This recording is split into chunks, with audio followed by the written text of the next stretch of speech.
Shalom, selamat pagi, selamat berjumpa kembali di dalam mimbar Gemar Online.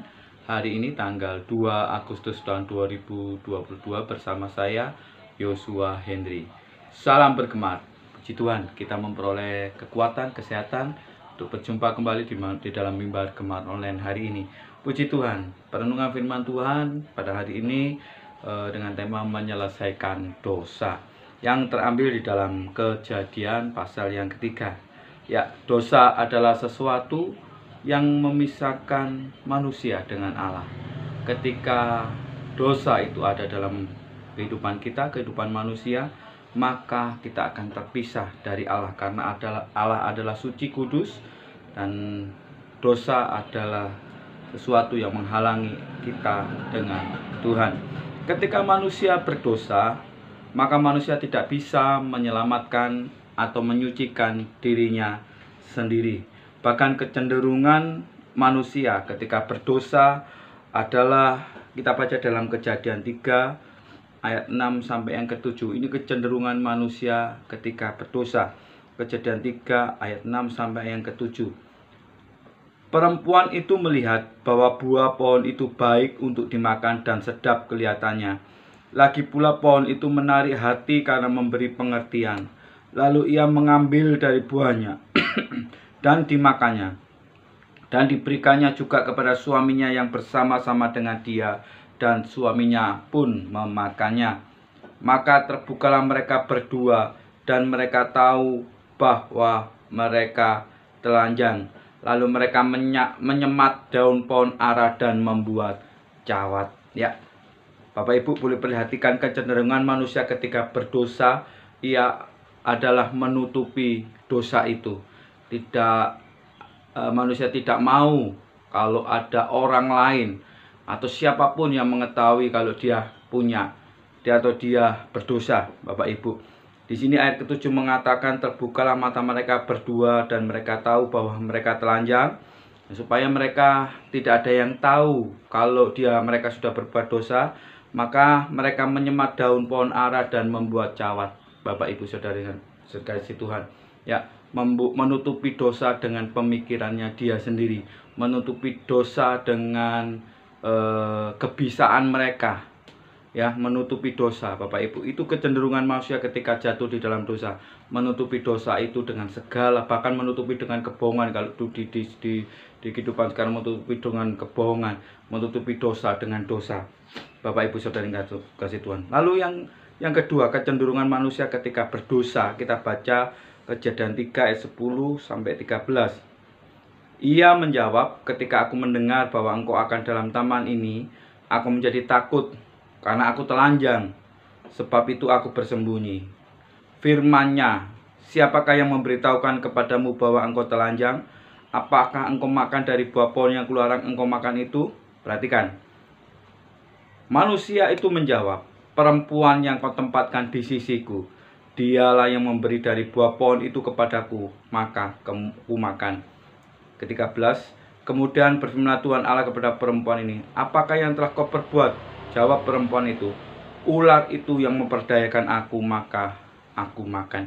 Bapak Ibu, kecenderungan manusia ketika dalam dosa, ketika berdosa, yaitu menyalahkan orang lain, menyalahkan situasi, menyalahkan kondisi, bahkan menyalahkan Tuhan. Seperti yang dikatakan Adam, ayat ke-12, perempuan yang kau tempatkan di sisiku, seperti dia menyalahkan Tuhan. Dialah yang memberi dari buah pohon itu kepadaku. Dalam hal ini dia menyalahkan Tuhan dan juga menyalahkan istrinya. Demikian juga manusia kita sekarang ini, ketika kita berdosa, kecenderungan kita ialah menyalahkan orang lain, menyalahkan situasi, menyalahkan keadaan, menyalahkan kondisi kehidupan kita, sehingga kita berbuat dosa. Jadi Bapak Ibu Saudara kasih Tuhan, melalui kisah Adam dan Hawa ketika jatuh di dalam dosa ini, kita dapat memetik suatu pelajaran ketika kita di dalam dosa. Apa yang diinginkan Tuhan, Bapak Ibu Saudara yang kasih Tuhan? Simple dan sederhana. Yaitu apa? Keterbukaan kita. Jangan menutupi dosa itu, kan Tuhan tidak suka dosa itu ditutupi, tapi harus dibuka di hadapan Tuhan, diakui di hadapan Tuhan. Dan jangan menyalahkan orang lain, tapi mari kita mengintrospeksi diri kita sendiri. Kita melihat diri kita sendiri. Bapak Ibu Saudara yang kasih Tuhan, itu yang diinginkan Tuhan dalam kehidupan kita. Penyelesaian dari Tuhan atas dosa. Ada penyelesaian yang konkret. Manusia tidak bisa menyelamatkan, tidak bisa menyucikan dirinya sendiri. Tetapi Tuhan di dalam mengatasi dosa, dalam menyelesaikan dosa adalah penyelesaian yang konkret dan tuntas. Bapak Ibu Saudara yang kasih Tuhan, kita baca Kejadian pasal 3 ayat 21. Perhatikan ayat 21. Ini bagaimana cara Tuhan menyelesaikan dosa. Dan Tuhan Allah membuat pakaian dari kulit binatang untuk manusia dan untuk istrinya itu, lalu mengenakannya kepada mereka. Penyelesaian dosa harus ada pengorbanan. Penyelesaian dosa harus ada korban. Harus ada yang dikorbankan. Bapak Ibu Saudara yang kasih Tuhan. Ya, dalam hal ini Tuhan membuat pakaian dari kulit binatang. Kalau di sini dikatakan membuat pakaian dari kulit binatang, berarti binatang itu harus dikorbankan lebih dulu. Tidak mungkin binatang itu hidup-hidup diambil kulitnya, itu tidak mungkin. Tapi kalau bulu bisa seperti domba. Tetapi dalam hal ini Tuhan mengatakan membuat pakaian dari kulit binatang. Kulit binatang berarti binatang itu harus dikorbankan terlebih dahulu, lalu diambil kulitnya, lalu dipakaikan kepada manusia. Ini penyelesaian yang sangat konkret atas dosa. Ada pengorbanan. Ini melambangkan bagaimana Tuhan Yesus berkorban untuk menyelesaikan dosa kita. Ada korban yang kudus, yang suci. Memang di sini tidak disebut korban binatang, seperti binatangnya apa tidak disebutkan. Tetapi ketika kita melihat di dalam ketika Musa dalam zamannya Musa, di dalam tabernakel kita bisa melihat korban penghapus dosa itu salah satunya ada lembu jantan. Ya, domba keluh, domba yang tidak bercacat celah. Bapak Ibu Saudara yang kasih, itu adalah korban-korban penghapus dosa. Nah, ini adalah penyelesaian Tuhan atas dosa, yaitu ada pengorbanan. Bapak Ibu, dalam kehidupan kita sekarang apa yang kita korbankan? Kalau kita tahu hidup kita penuh dengan dosa, kita harus mengorbankan seluruh kehidupan kita kepada Tuhan.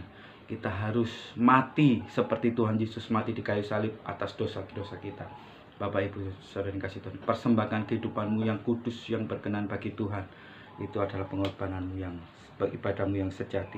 Lalu yang kedua, penyelesaian Tuhan atas dosa. Kejadian 3 ayat 22-24. Berfirmanlah Tuhan Allah, sesungguhnya manusia telah menjadi seperti salah satu dari kita, tahu tentang yang baik dan yang jahat. Maka sekarang jangan sampai ia mengulurkan tangannya dan mengambil pula dari buah pohon kehidupan itu dan memakannya, sehingga ia hidup untuk selama-lamanya. Lalu Tuhan Allah mengusir dia dari Taman Eden supaya ia mengusahakan tanah dari mana ia ambil. Ia menghalau manusia itu, dan di sebelah timur Taman Eden ditempatkannya beberapa kerup dengan pedang yang bernyala dan menyambar-nyambar untuk menjaga jalan ke pohon kehidupan. Bapak Ibu, penyelesaian dari Tuhan atas dosa, yaitu Dia melindungi manusia agar manusia tidak jatuh di dalam dosa lagi, tidak jatuh di dalam kegelapan dosa yang semakin gelap. Yaitu dengan apa, Bapak Ibu Saudara? Dengan firman-Nya. Tuhan mengasihi orang berdosa. Tuhan ingin manusia berdosa itu tetap dapat diselamatkan dengan peraturan atau dengan firman-firman yang Tuhan Allah berikan, agar manusia itu tidak semakin jauh di dalam dosa, tapi manusia itu dapat dibentuk, diarahkan, dibelokkan arahnya kepada jalan kehidupan melalui firman-firman Tuhan. Ada dua penyelesaian atas dosa bagi yang dilakukan Tuhan. Yang pertama adalah pengorbanan yang suci, yang kudus, pengorbanan yang dapat menyelamatkan, menyucikan, yaitu dengan berkorban di atas kayu salib. Kedua, yaitu berfirman, ada firman yang diutarakan. Itulah bentuk cinta kasih Tuhan agar manusia itu bisa kembali di dalam kebenaran. Bapak Ibu Saudara yang dikasihi Tuhan, mari Bapak Ibu kita alami firman Tuhan yang kita renungkan pada pagi hari ini. Bagaimana kehidupan kita saat kita berdosa, apa yang harus kita lakukan, apa yang harus kita kerjakan, apa yang harus kita lakukan ketika kita dalam berdosa, dan kita harus hidup di dalam kebenaran Tuhan, hidup di dalam kasih Tuhan, pengorbanan Tuhan yang luar biasa dalam setiap kehidupan kita. Puji Tuhan Bapak Ibu saudara kasih Tuhan. Inilah firman renungan yang dapat saya sampaikan. Semoga menjadi berkat bagi kita semua, agar kehidupan kita menjadi kehidupan yang lebih baik, lebih sempurna di dalam kasih yang mula-mula. Puji Tuhan, haleluya. Kita akan berdoa. Tuhan, kami mengucap syukur pada pagi hari ini. Kasih-Mu, rahmat-Mu limpah dalam setiap kehidupan kami, hingga kami pada pagi hari ini Tuhan dapat memulai segala aktivitas kami dengan kasih-Mu, dengan kemurahan-Mu yang sudah Engkau nyatakan dalam kehidupan kami. Terima kasih Tuhan, sertai kami sepanjang hari ini, sertai setiap langkah kami, biar firman-Mu itu menjadi pelita bagi kaki kami dan terang bagi jalan kami, hingga kami dapat menyelesaikan hari ini dengan penuh sukacita, dengan penuh kebahagiaan.